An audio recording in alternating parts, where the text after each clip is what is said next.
Well, I don't know how this works. So this is definitely an experiment. And I guess I have to wait for people to find me and come online. It's something completely new, very unusual. I don't know, do I just sit here and talk to myself until somebody turns up?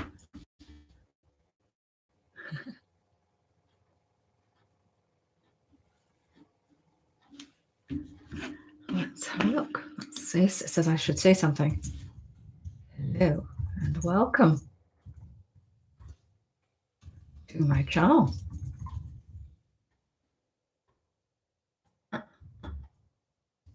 Oh goodness, this is nerve-wracking. Why do I keep pushing my boundaries and saying, I've never done that before, so I should try it? So here I am. It would be very nice if somebody joined me. I look forward to meeting people. Maybe we could do a reading, or we could do tarot cards, or we could even do something like meditation.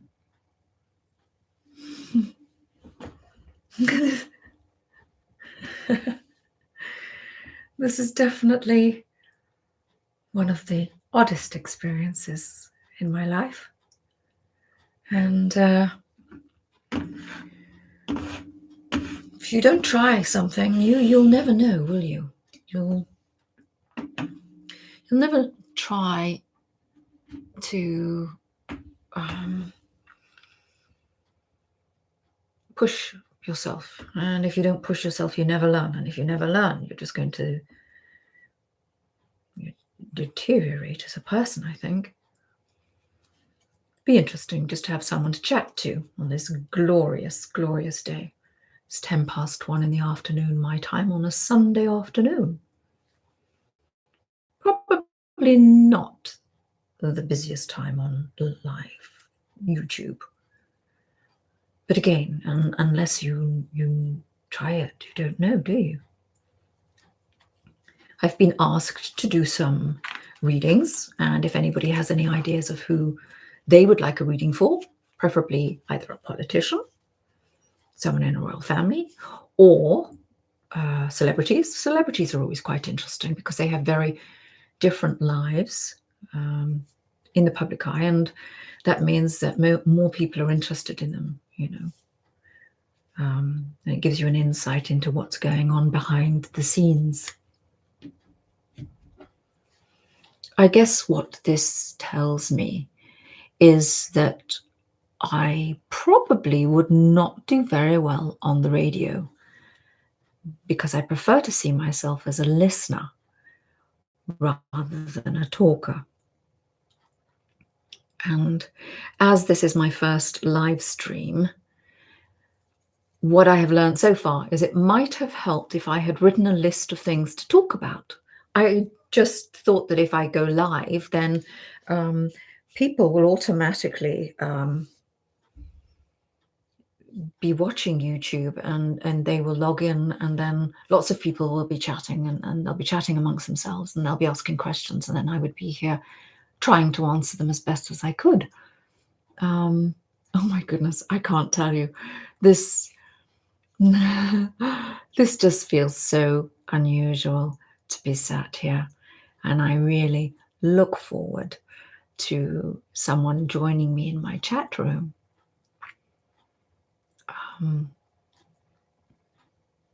We could chat about, I don't know, the weather. It's absolutely glorious outside. We have skies with not a cloud in them. Beautiful, beautiful light blue, and the sun is out.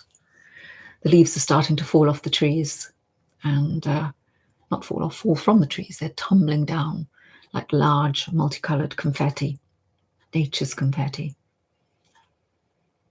So, yes.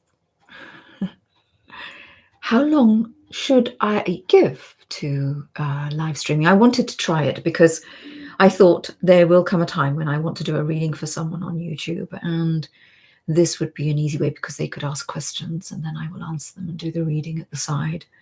But I didn't know how it worked. So you could say I just took the bull by the horns and decided to have a go, so to speak. I guess now that I've tested it, I will give it a go another time. Maybe when people are not watching, I don't know, football matches, or not out doing fitness, or perhaps out at lunch with the relatives. I mean, there are so many things that we could do together. I guess we could talk about what's happening in the world right now and do a forecast. I have my cards ready. They're almost a part of me. I go everywhere with them. I guess I could tell you a bit about myself. Because as I understand it, this might be a live stream now where I'm chatting and people can come online and join me. But I believe that afterwards it actually goes into a sort of playlist somewhere, and people can watch this at a later date. So why don't I tell you a bit about myself? I have had the gift, or some people call it the curse, sometimes it's a gift and sometimes it's a curse, of seeing and hearing people that have passed over. Since I was a child, I had no idea that the people that I was seeing were not actually alive, but just a vibration of the people that they were before. And so the world was always full of lots of people. My parents seemed to, or appeared to, ignore them. And my grandmother was a seventh child of a seventh child of a seventh child, and it went back that way. So apparently you have a predilection for this, so to speak. And it was only when she came to visit that she saw me looking at people, and she looked across the corner of the room and then saw the people as well and started a conversation with them. And she was the first person that had spoken to somebody that I could see. And I just thought everybody could do it. And once they knew that you could see them and would respond and talk to them, they would literally start coming to me to talk and chase you around. I don't know if you've seen the film Ghost with Patrick Swayze and Whoopi Goldberg. It's very similar to that. And if you try and ignore them, if you don't put up barriers to protect yourself, if you try and ignore them, they will sing, they will tap, they will whistle, they will follow you around, they will sit on the toilet whilst you're in the shower and wait for you. Sometimes you'll wake up and they'll be sat on the edge of the bed waiting to talk to you. And until I learned how to control it, they were everywhere. And nobody taught me how to control it until I was in my 20s. So that was 20 years of being followed around and talked to by all and sundry. People that didn't know me, knew my parents, didn't know my parents, all sorts of spirits and ghosts and entities, and people had a lot of anger and hatred and joy and love and unrequited love, and people who had messages that they wanted to get across. And so when I learned to control it, it was much easier then, because when you go to see a medium and you decide that you want to have a reading with that person, you will, the best thing I always say to people is, I will look away from you. I won't I won't even look at you because I don't want to see your body language. I don't want to know what you're thinking. I don't know what you want to know what you're thinking or feeling. I basically just want to listen and see what's being told to me, and then I will repeat it ad verbatim, exactly as they've told me. In the past, when I was learning, I made the mistake of interpreting what they were saying, and it didn't make sense to the person that I was reading. And it's not about it making sense to me.